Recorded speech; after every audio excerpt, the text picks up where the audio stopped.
Vous avez toujours voulu savoir ce que les gens me racontent en consultation. Alors j'ai décidé de vous permettre d'écouter à la porte de mon cabinet. Je suis Thérèse, diplômée de philosophie, thérapeute de couple et sexologue. Et depuis 20 ans, j'accompagne des hommes et des femmes à s'aimer mieux, s'aimer plus. Toutes les histoires que vous allez entendre sont vraies. Certains ont changé leur prénom, mais d'autres pas. Vous allez entendre parler d'infidélité. Beaucoup. La leur ou celle de leur conjoint. De violences sexuelles, physiques, psychologiques, vécues souvent enfants, mais aussi parfois à l'âge adulte. De ces schémas que l'on répète en amour, d'addiction sexuelle ou d'absence de désir, de plaisir, de vie sexuelle. Love Care, c'est une plongée au cœur de l'intime qui peut vous provoquer certaines émotions, alors surtout, respectez-vous. Si je diffuse avec leur accord ces confidences, c'est parce que les histoires des autres peuvent nous aider à mieux comprendre la nôtre. Alors, bonne écoute. Bonjour, bienvenue, comment est-ce que vous vous appelez? Je m'appelle Audrey et j'ai 30 ans. Alors, je vous écoute. Qu'est-ce qui vous amène vers moi aujourd'hui? Ce qui m'amène vers vous aujourd'hui, c'est une situation qui me pose problème à l'heure actuelle. Je suis sorti avec une personne pendant 8 ans. Je l'ai quitté il y a 2 ans maintenant. Et je suis en fait entre deux parce que j'aime toujours cette personne et j'ai pas réussi à refaire ma vie.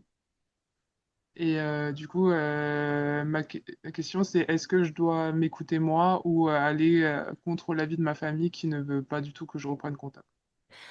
Ok, on va reprendre ça alors. Donc déjà, si vous avez 30 ans, que vous étiez 8 ans en couple, je suis vraiment pas bonne en maths, mais est-ce qu'on est d'accord que vous avez commencé cette relation quand vous aviez 20 ans, Tout à c'est fait. ça? Donc de vos 20 ans à vos 28 ans, depuis 2 ans, là, vous êtes célibataire C'est ça. et vous me dites que c'est vous qui l'avez quitté. Alors déjà, pourquoi vous l'avez quitté il y a 2 ans? Parce que ça n'allait plus et que je pense que notre relation était toxique. Ça veut dire quoi une relation Il y avait des toxique pour vous? comportements de sa part qui n'étaient pas sains à mon sens, c'est-à-dire qui, qui me parlait mal, qui me disait pas des choses. C'était monté crescendo. On a essayé de discuter. On parlait pas assez en fait. On communiquait pas. Et en fait, c'est parti en cacahuète par la suite. Ok, on va en parler des cacahuètes. Ça veut dire quoi concrètement? Je pense Ça que veut c'est important dire de se que, dire les ouais, choses. Ouais. Concrètement, ça qu'est-ce qui veut s'est passé dire au fur et à mesure? En fait, il y a eu de la distance qui s'est imposée, il y a eu plus d'affection, plus de câlins, jusqu'au jour où il a décidé qu'il voulait partir. Il a pris Mm. un autre logement et puis il est parti pour séparer en vivant ensemble. Et puis en fait, il est parti. Mm. Et moi, pour moi, c'était une séparation, quoi, même si lui disait que non. Oui. Et Donc là, lui, donc oui, il l'a pas verbalisé comme ça, mais moi, je l'ai vécu comme ça. ok, donc il se sépare, il prend la distance. Et pourquoi vous dites que ça part en cacahuète, ça? Parce que ça peut arriver qu'on se sépare. Ben, parce que moi, je l'ai pas supporté. Ok. Concrètement, vous Moi, avez je l'ai pas réagi comment? supporté. Ben, moi, j'ai fait que pleurer. Je l'ai supplié de rester et j'ai fait que pleurer. Mm. Qu'est-ce qui était le plus difficile à vivre à ce moment-là? Si j'ai eu l'impression qu'il m'abandonnait. Ouais, moi, c'est ça, en fait, c'est ça que j'ai pas supporté, c'est parce que j'ai cru que pour moi, il m'a abandonné parce que on avait un truc tous les deux et c'était le repère que j'avais et pour moi, il est parti, il m'a abandonné. Et vous m'avez dit aussi que avec votre famille, c'était plus compliqué? Oui, parce que ma famille, on s'entend très bien et en fait, comme il m'a fait du mal et souffrir, ben, en fait, ils l'ont pris en grippe Mm. et du coup, quand il est parti, ben, visiblement, pour eux, ils étaient contents, ils étaient soulagés de ça. Mm. Parce que, bon, après, voilà, il y a des caractères qui ne se font pas ensemble, ils s'entendaient sans, pour moi, quoi, pas sans s'entendre. Et voilà. Donc, c'était pas facile. Donc, voir qu'ils étaient, pour eux, c'était un soulagement que je sois plus avec, ben, alors que moi, j'étais au fond du gouffre, c'était pas forcément cool. Alors j'essaie de comprendre parce que vous étiez au fond du gouffre au moment où ils décident de se séparer. Pourtant, vous m'avez dit que dans la relation, vous ne communiquez plus et que Je quand sais. il y avait des échanges, ils pouvaient être, vous avez dit toxiques, dans le sens où vraiment, c'était pas des échanges très respectueux et pleins d'amour. Et alors, vous êtes triste de perdre quelqu'un qui vous parle mal. Expliquez-moi ça. Parce qu'en fait, pour moi, c'est nos blessures chacun qui se sont rencontrées. Mm. Lui, il m'a pas verbalisé ce qui n'allait pas et il a préféré fuir. Et moi, en fait, je me suis laissé m'effondrer et rentrer dans dans ma dépression, quoi. Et j'ai pas réussi, on parlait plus du tout, on n'a pas réussi à communiquer et à parler comme des adultes sur la situation et on a laissé les choses s'envenimer, quoi. Mm, Moi, j'avais pas des bons comportements parce que ben moi j'allais le supplier, je l'étouffais et lui, ben il me rejetait. mm. Moi, c'est ce que j'appelle toxique. Et ce que vous avez adoré chez lui, avec lui, c'était quoi? Notre complicité, le fait qu'on puisse se regarder et se comprendre, on pouvait se comprendre à l'autre bout de la pièce, on savait ce que l'autre pensait, il s'occupait de moi, il faisait tout à la maison, enfin, franchement, après voilà, il avait des défauts comme tout le monde, mais je pense que quand on se met avec quelqu'un, on aime ses défauts et ses qualités, et il faut en avoir conscience, tout comme moi j'en ai des défauts. Et moi, ce que j'aimais chez lui, c'était notre truc, en fait, on avait une complicité hors du commun, au niveau sexuel, il n'y avait aucun problème. Au niveau de l'amitié, aucun problème non plus. On s'aimait vraiment énormément. Et d'ailleurs, c'est pas l'amour qui nous a séparés. On s'aimait vraiment même jusqu'à la fin. C'est le quotidien, la pression familiale, la pression amicale qui s'est mêlée de notre vie. Et c'est ça qui a déclenché un peu tout ça. La maladie aussi. La maladie? Vous Oui, parlez de moi, quoi? il était pas bien, et moi, je suis tombé malade. Une maladie grave? J'ai eu un cancer. Bah oui, ça, donc c'est une maladie importante, ça. Et vous l'avez traversée quand vous aviez quel âge? J'avais 27 ans. Si je dis pas de bêtises, oui, c'est ça, Mais 27 donc, ans. si c'est 27 ans, ça veut dire que c'est un an avant la rupture, C'est ça. on découvre que vous avez un cancer. Et là, s'ensuit tous des traitements.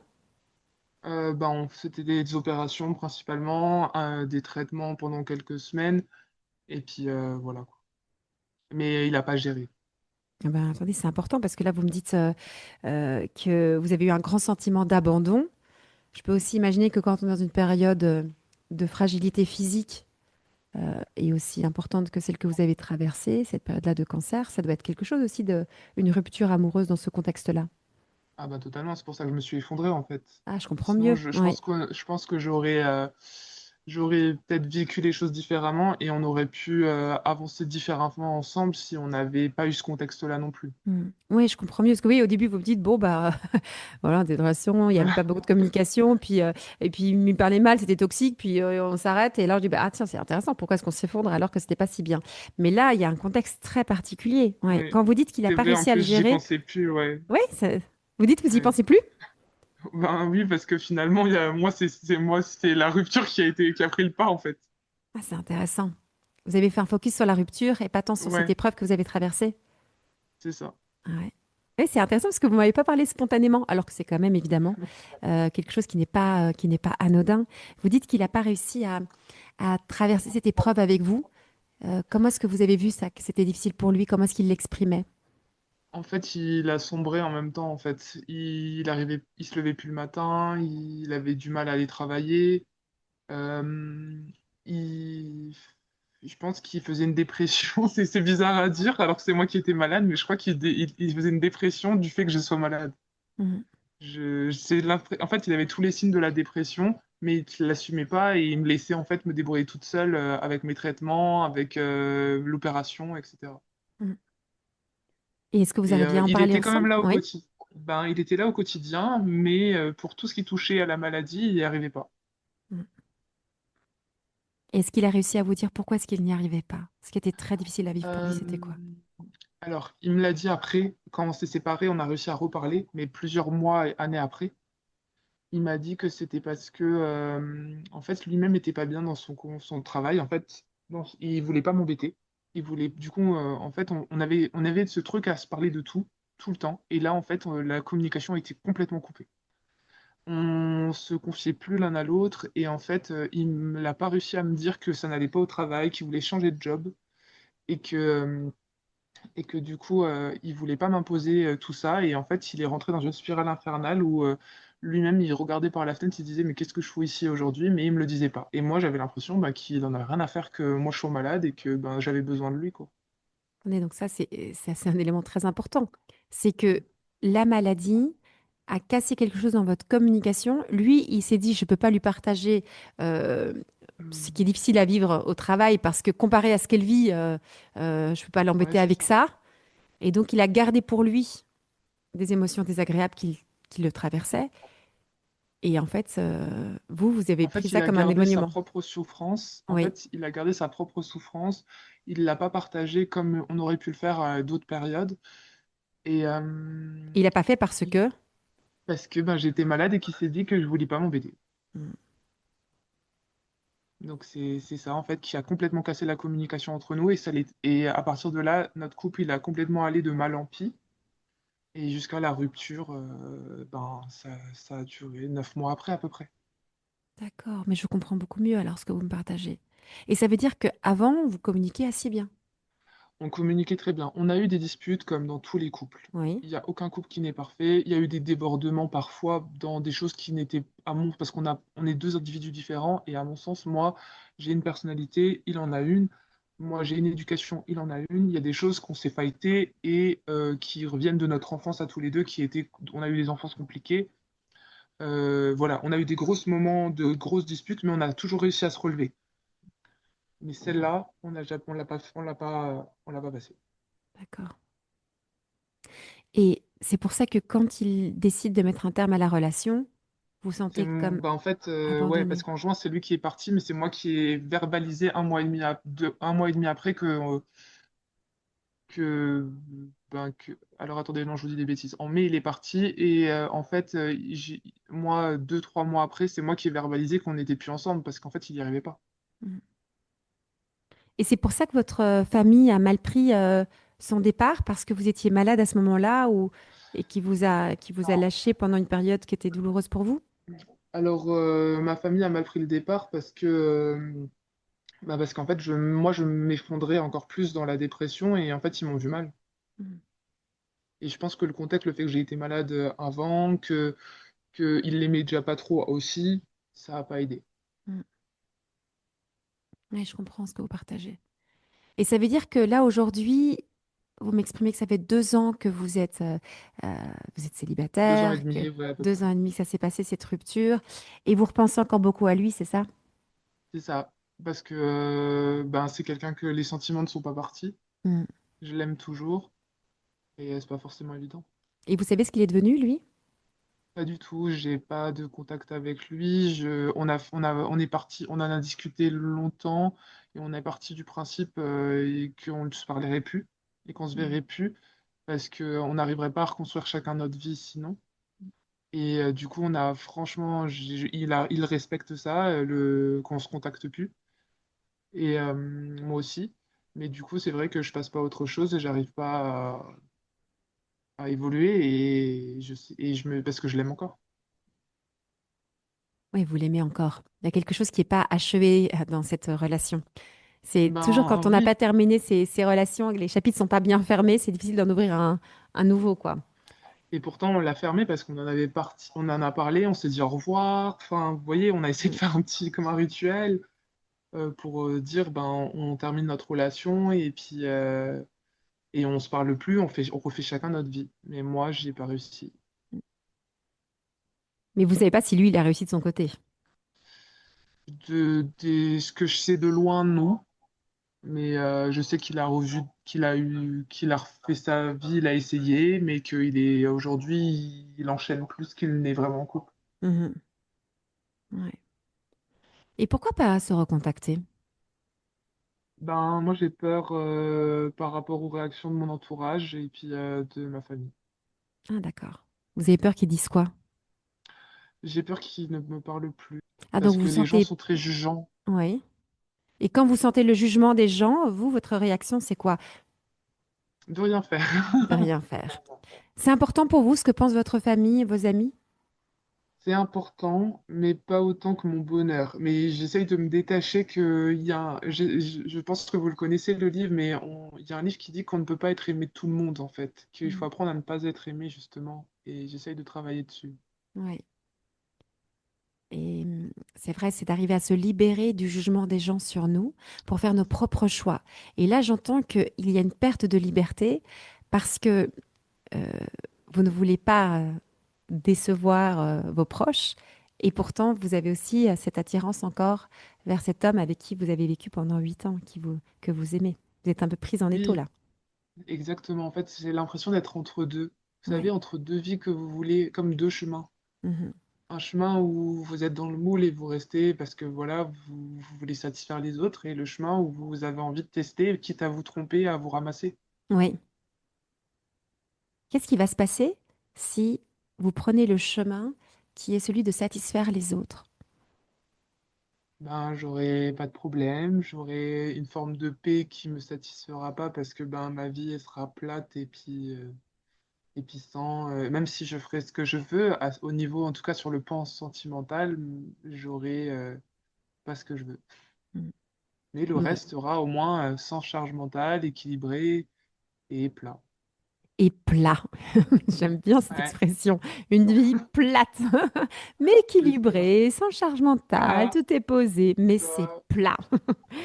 Ouais. Ok. Et si vous pensez à l'autre chemin, qu'est-ce qui peut se passer si vous prenez cet autre chemin?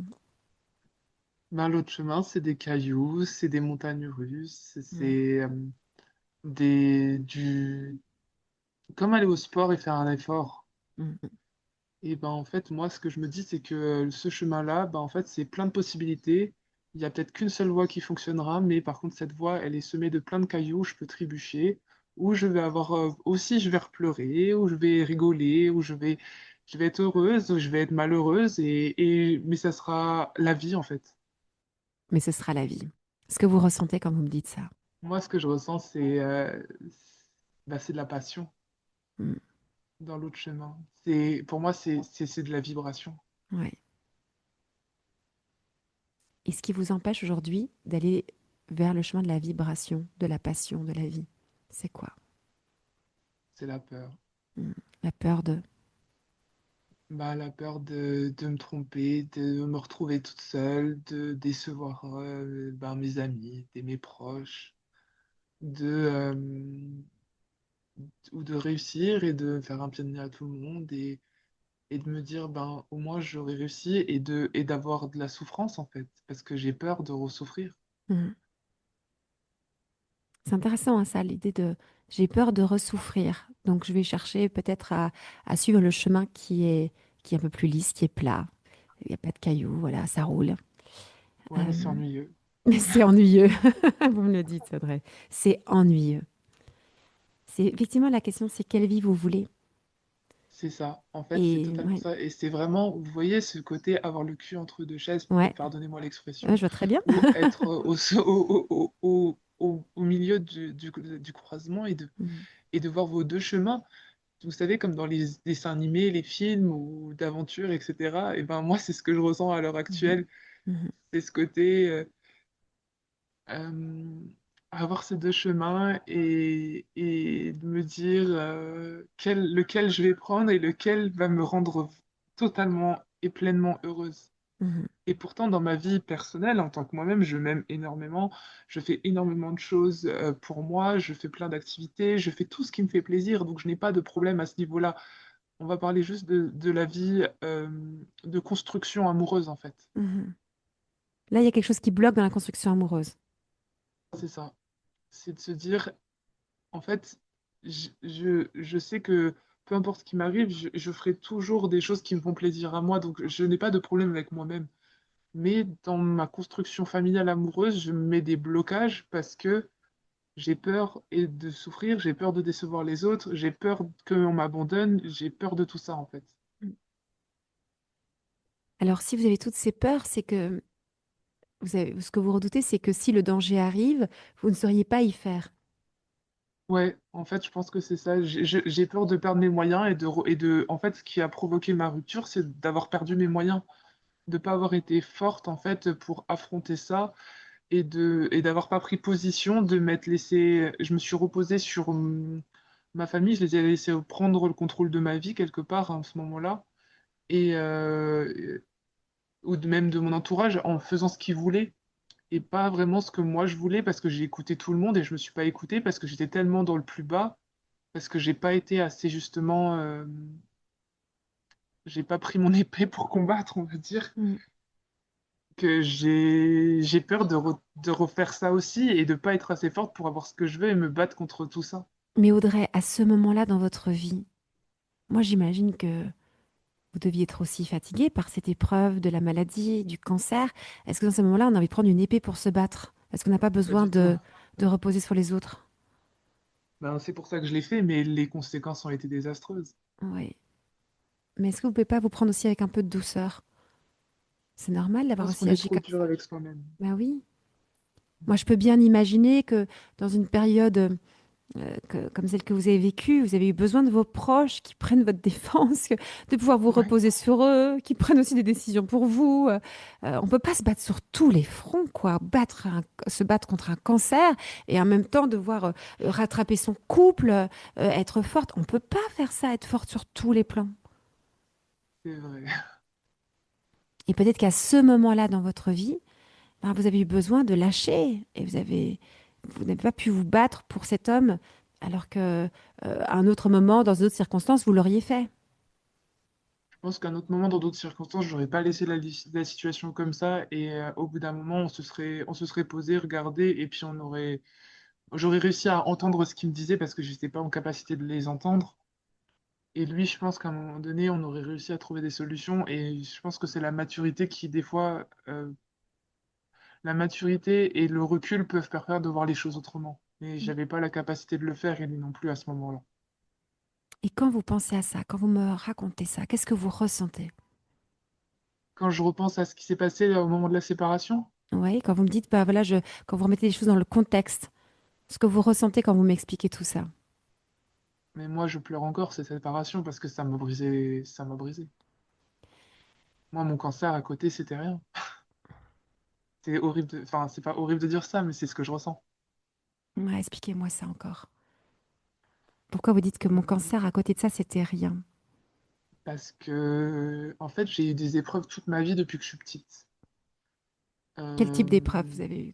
alors, exemple, mon père avait une maîtresse, il avait eu d'autres enfants à côté. On a vécu vraiment dans un contexte d'infidélité, d'instabilité familiale. J'ai un seul frère. Et lui et moi, on n'a pas du tout vécu les choses de la même manière. Moi, je les ai vécues beaucoup plus difficilement que lui. On a vécu dans une instabilité de violence aussi physique et verbale pendant l'adolescence, notamment moi, du coup, par rapport à mon père, qui était violent. Et c'était un peu les deux faces d'une pièce. Devant les choses, ils étaient gentils, et en famille, c'était vraiment pas du tout ça. Donc, et puis après, mon frère était malade aussi à un moment donné, donc on a dû beaucoup s'occuper de lui. Euh, et en fait, toute mon adolescence était sur un fil entre dents. Donc ça, c'est votre parcours d'enfant avec toutes Ouais, ces épreuves. Et donc, quand l'épreuve du cancer arrive, bon, bah, vous la traversiez, quoi. c'est ça. Mais par contre, ce que vous ne vous attendiez pas à vivre, c'était l'épreuve de la séparation avec l'homme que vous aimez. Ben non, parce que pour moi, c'était... en fait, je pense que suite à la maladie, je l'ai considéré comme la seule galaxie enfin, la seule étoile de ma galaxie, on va dire. Et de perdre la seule étoile de ma vie, c'était compliqué. Parce que pour moi, c'est comme si ouais, je l'ai vécu comme un abandon. Et aujourd'hui encore, si je raconte ma rupture, je vais pleurer. Alors que je pleure pas pour ce qui s'est passé, parce que je les ai passées, ces étapes de mon enfance, de mon adolescence. J'ai passé tout ça, mais ma rupture, je pleure encore dessus, parce que ça a brisé quelque chose chez moi. Ça a brisé quoi chez vous? Je pense que ça a brisé ma vision de l'amour, ça a brisé mes certitudes, ma- ça m'a mis face à mes peurs, je pense.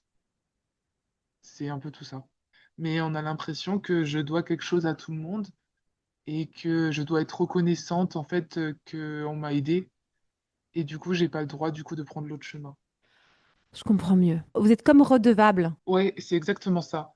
Mm. Je suis redevable en fait qui m'ait aidé et du coup, je peux pas. Mais c'est pareil dans d'autres choses de ma vie. On va m'aider à aller chercher un colis, je vais me sentir redevable. Mm. C'est, en fait, je me sens redevable alors que moi, quand je fais quelque chose, les gens n'ont pas à être redevables envers moi. Je le fais avec plaisir et j'attends rien. Parce que je pars du principe que aider l'autre, c'est un geste de bonté, on n'attend rien en retour et ça nous fait plaisir. Mais c'est ça, c'est ce sentiment d'être redevable qui vous empêche d'être libre dans votre vie. En fait, c'est ça, j'ai l'impression d'être dans une cage. En fait, c'est exactement ce que je sens en ce moment. J'ai l'impression d'être un oiseau dans une cage, qu'on m'empêche de voler parce que je dois être heureuse qu'on me nourrit en tant qu'oiseau, qu'on me loge. Enfin, si je vous fais une image, mais c'est un peu ça. C'est ça. En fait, je me sens redevable tout le temps. De quoi vous auriez besoin pour vous libérer de ça? J'en sais rien. Si j'avais la réponse, de m'éloigner d'eux, de refaire ma vie autre part. Je sais pas, c'est pas fuir quelque part. Est-ce que vous avez raison de vous sentir redevable? Bah, je pense qu'au fond, on ne doit pas être redevable comme je le suis. Mais moi, j'ai l'impression que j'ai de l'amour conditionnel, en fait. Et c'est pour ça que je me sens redevable. Parce que, en fait, si je suis dans la norme, si je suis dans le moule, et ben, tout se passe bien. Et du coup, mon petit chemin plein de paix, ben, il peut que rouler, puisque je vais dans la lignée de ce que eux ils ont envie pour moi et de ce que eux ils estiment que les choses soient bien par rapport à leur vision. Je Donc suis c'est dans le ça, moule. c'est cet Mais amour comme conditionnel. Si vous suivez ce que les gens pensent de bon, alors vous allez être aimé. Et si vous suivez votre propre chemin, vous risquez de ne plus être aimé. C'est ce que vous pensez. exactement, oui, En fait, c'est ça le point. C'est-à-dire que ce qui vous empêche aujourd'hui d'être du côté des vivantes, ce qui vous empêche de prendre les chemins qui vous font apporter de la vibration, de la joie, de l'intensité, de la passion, c'est parce que vous avez peur de ne plus être aimé si jamais vous prenez un chemin différent. Et vous pensez que pour être aimé, il faut se conformer aux attentes des autres. c'est ça. Et puis à ce Mais parce côté, que j'ai oui, déjà ça. Oui, bon. essayé, en fait, j'ai déjà essayé de faire mon propre chemin et j'ai eu pas les retours que j'espérais. J'ai pas eu forcément de soutien, j'ai eu des critiques, des remarques. Et il faut beaucoup de courage pour ne pas lâcher parce que c'est votre décision et votre choix et parce que c'est le vôtre, il est bon. Mais on a le droit de se tromper dans la vie, non? Et de changer d'avis. Ben oui, on a. En fait, c'est comme si vous ne vous autorisez pas à- comment dire? On sent que vous ne vous autorisez pas à vous tromper. Il Ouais, faudrait que forcément, si vous prenez un chemin, ce soit forcément le bon et pour toujours et que se passe parfaitement bien. Ben non, parfois on prend un chemin de traverse. Bon, bah, on se rend compte que finalement, c'est pas tout à fait le bon chemin. On rebrousse chemin ou on fait, ou on prend un, voilà, on change de voie, quoi. Et ça fait partie de la vie, ça. Est-ce qu'on a le droit, Audrey, de changer d'avis, de se tromper, euh, est-ce qu'on a le droit dans votre vie à vous? moi je pense que oui. Moi je pense que oui, mais j'arrive pas à le faire. Mhm. Parce que j'ai cette peur qui est peut-être pas rationnelle, mais cette peur, on me l'a donnée, donc elle vient pas de nulle part. Et pour moi, je pense qu'on a le droit de se tromper, je pense qu'on a le droit de changer d'avis, je pense qu'on a le droit d'expérimenter, d'essayer sans se mettre en danger. Pour autant, on peut perdre aussi. Parce qu'il y a des gens qui pensent pas comme ça. De quoi avez-vous manqué quand vous étiez enfant pour vous sentir aujourd'hui une femme libre et pas redevable en permanence? Qu'est-ce qui vous a manqué? Vous auriez besoin de quoi? Euh, je pense que j'aurais peut-être besoin que mon père m'aime vraiment, même si j'ai pardonné, même si je pense qu'il m'aimait à sa façon, ben j'ai pas eu un père qui m'aimait comme ça, d'une mère qui ne fasse pas tout pour mon père et qui me montre que elle est là aussi pour nous et qu'elle ne se laisse pas faire comme ça. Euh, et peut-être quelqu'un, je sais pas, quelqu'un qui avait beaucoup de familles, mes deux parents étaient enfants uniques. J'ai pas eu de cousins, cousines, d'oncles, tantes, comme j'ai pu voir dans d'autres familles que mes copains avaient. J'ai pas eu cette personne autre que ma famille de ressources pour voir qu'il existait autre chose ailleurs.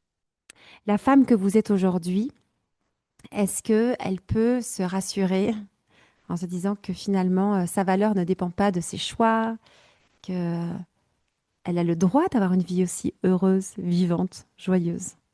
C'est mon chemin de traverse. Mhm. Je suis à la croisée des chemins et d'un côté, oui, j'ai envie d'essayer cette vie qui sera peut-être pas plate et pas forcément où je peux me tromper et ressouffrir, mais je pense que je suis forte et capable de le faire et parfois je pourrais l'être moins et je pourrais, et avec l'expérience que j'ai eue, je pense que j'arriverai à me relever à chaque fois. Il y a quelque chose qui me Donc vient, j'aurais Audrey, peut-être. je sais que c'est un peu étrange, mais est-ce qu'une vie sans souffrance est désirable? C'est-à-dire que euh, au départ, quand on parle, tout le monde a envie, enfin, au départ, tout le monde a envie d'éviter la souffrance. Personne n'a envie de souffrir. Mais quand on pense à une vie plate, est-ce que cette vie plate, elle est désirable? Je vais vous dire quelque chose, moi je trouve que la souffrance, c'est ce qui fait la vie. Moi, pour moi, la souffrance, c'est ce qui vous dit que la vie vaut la peine d'être vécue. Et c'est pour ça que j'ai envie d'aller dans l'autre chemin, même si les conséquences ne vont pas me plaire. Je me dis au moins j'aurais essayé et j'aurais vécu. Parce que moi, la vie plate, avec une routine, c'est pas ce qui me convient à moi. Ça peut convenir à d'autres gens. J'ai des amis qui ont essayé cette vie et qui me disent que ben, ça fait 20 ans et en fait, j'ai l'impression d'avoir perdu 20 ans de ma vie. Et moi, j'ai pas envie de vivre ça. Vous avez votre réponse alors? Ouais, je sais que je l'ai, mais c'est peur quand même. Ouais. Ben, qu'est-ce qui vous fait le plus peur? De mourir sans avoir vécu ou d'avoir vécu une vie intense, une vie faite aussi par moments de souffrance et par moments aussi de très grande joie? Qu'est-ce qui vous fait le plus peur entre les deux? De vivre une vie sans avoir vécu, sans hésiter. Ben voilà. Oui, sans hésiter, vous le dites. Ouais, c'est vrai en plus. Mm. Donc aujourd'hui, vous l'avez, votre réponse. Ouais, C'est que votre plus grande peur, je vous entendrais, c'est de vivre une vie sans avoir vécu. De vivre sans totalement. avoir vécu. Une suggestion, c'est de penser que il peut y avoir effectivement des moments compliqués dans notre vie, des moments de souffrance, mais aujourd'hui, vous le savez, la femme que vous êtes aujourd'hui de 30 ans, elle sait qu'elle ne va pas s'effondrer, que ça va être dur, mais qu'elle ne va pas s'effondrer. Vous avez traversé des épreuves. Vous avez même traversé l'épreuve du cancer à 27 ans, à un âge tellement jeune. Vous avez traversé ces épreuves et aujourd'hui, vous êtes vivante, Audrey. Donc, vous savez que vous pouvez traverser ça. Et ce que je trouve assez touchant dans votre témoignage et assez impressionnant, c'est que vous avez déjà fait cette expérience à 30 ans. En général, on fait cette expérience à 40 ans ou à 50 ans. Vous l'avez fait de manière plus... Oui, vous êtes un peu plus rapide. Vous avez eu des... La vie vous a permis de faire cette expérience plus tôt. Quelle chance vous avez, Audrey. Quelle chance, parce qu'aujourd'hui, à 30 ans, vous pouvez décider de vivre librement. Vous pouvez prendre des choix. Vous pouvez prendre des risques. Et vous n'avez pas peur parce que vous savez que vous n'allez pas en mourir. Vous allez vous relever. Et ça, c'est extraordinaire. C'est ça la liberté. Mais tant qu'on n'a pas fait d'expérience, on a peur. Et c'est pour ça que ben, nos souffrances, elles nous enseignent ça aussi. Et nos épreuves, elles nous enseignent qu'on a beaucoup plus de force que ce qu'on croit. Et là, vous, ben, vous l'avez bien vécu, hein. C'est vrai, c'est pas faux. Donc ça veut dire que là, concrètement, vous avez envie de rappeler cet homme avec qui vous avez partagé une histoire d'amour. Et vous avez vécu une épreuve qui est quand même, qui est une épreuve qui est quand même super compliquée. L'épreuve du cancer à vivre quand on a 27 ans, on n'est pas armé pour ça. C'est pas normal de tomber malade quand on est si jeune. C'est un truc de vieux, la maladie. C'est pas un truc à nos âges, dans la jeune, à force de la jeunesse. Donc c'est une épreuve qui est terrible. On n'est pas armé pour la vivre à 27 ans. Donc que vous êtes déstabilisé, mais c'est tellement normal. Que c'était compliqué dans votre relation, on peut tellement le comprendre, ça. Et peut-être de remettre les choses dans un contexte et de voir aujourd'hui ce que ça vous a enseigné, de pouvoir en reparler avec lui, de voir si votre histoire, elle mérite d'être poursuivie actuellement. Et si oui, super. Sinon, bah, au moins vous aurez tenté, vous aurez votre réponse et vous pouvez aller de l'avant. Ouais, c'est vrai Finalement, aussi. c'est tout bénef, votre affaire, de le recontacter. Totalement. Et puis au pire, je me trompe, et puis au pire, bah, j'aurais essayé. Qu'est-ce que Et vous puis perdez? pour le moment, rien. Moi, c'est plus, je m'imagine déjà l'après. Restez dans le présent. Aujourd'hui, vous avez envie de vivre ça. Et voilà, vous dites, qu'est-ce que je perdrais? Rien.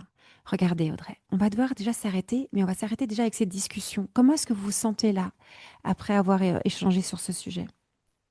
Ben, je trouve qu'on a mis un point sur quelque chose dont je réfléchissais il y a quelques semaines, c'était ce côté de redevable. C'est vrai que je me sens redevable tout le temps. Et ça, c'est important que je travaille dessus. Donc là, vous vous sentez comment? Là, ça va. J'avais les larmes aux yeux tout à l'heure, mais ça va. Ouais. Ça va comment? Dites-moi. Vous vous sentez comment? Euh, je me sens un peu plus éclairé, Un peu plus éclairé. Et ça fait quoi de se sentir un peu plus éclairé? moins culpabilisé. Moins culpabilisé. Donc si on le dit un peu positivement, Je du me coup, sens c'est comment d'être moins culpabilisé? c'est d'être en paix. En paix. Magnifique. On garde ça. D'accord? Moins Ça va. culpabilisé, ça veut dire en paix.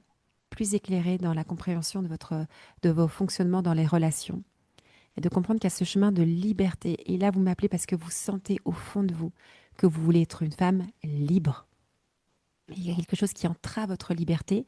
Et on a mis le doigt sur une des choses qui entrave fondamentalement votre liberté, c'est ce sentiment d'être redevable vis-à-vis de vos proches. Et ça, vraiment d'arriver Complètement. à pouvoir se dire, voilà, ils ont eu cette bienveillance envers moi, mais c'est pas parce qu'ils l'ont eu que forcément je dois suivre tous leurs conseils. Et Totalement. d'arriver à se recentrer sur qu'est-ce qui vous rend vivante. Et puis c'était très touchant aussi quand vous avez dit, vous avez parlé de votre rapport à la souffrance et l'envie de vivre, quoi, d'être une femme C'est ça. vivante, d'avoir, voilà, de ne pas mourir sans avoir vécu. C'est vraiment le point C'est important. exactement ça. On va se laisser avec ça, Audrey. Ça me va. Merci pour Et votre confiance. ben, merci à Bon, vous. bon chemin à vous. Et puis rappelez-le, Merci. cet homme. Ça marche, merci. En fait, c'est ça, hein, la morale de l'histoire. Oui, Rappelez-le, vous avez tout à y gagner de le rappeler. D'accord? merci Ça beaucoup. vous permettra d'avancer. Au revoir. Au revoir. Merci. Si l'écoute de cette consultation vous a permis de mieux comprendre la complexité des relations humaines, des relations d'amour, des relations sexuelles, si elle vous a donné des clés pour éclairer votre propre vie ou celle de vos proches, mettez un avis 5 étoiles, likez la vidéo, abonnez-vous pour que je puisse le savoir et vous en proposer d'autres. C'est très important pour moi. Je poursuivrai cette aventure seulement si elle vous aide. Si vous sentez le besoin d'être accompagné, sachez que j'organise des stages réservés aux célibataires, des stages réservés aux femmes, des stages réservés aux couples, que chaque semaine je vous envoie une newsletter, le boudoir de Thérèse, où je vous partage des idées pour raviver la flamme sexuelle, qu'il y a un catalogue de plus de 70 conférences sur l'amour et la sexualité à écouter et que je reçois aussi en consultation privée. Allez faire un tour sur mon site internet www.thereseargot.com. À très bientôt pour une nouvelle consultation.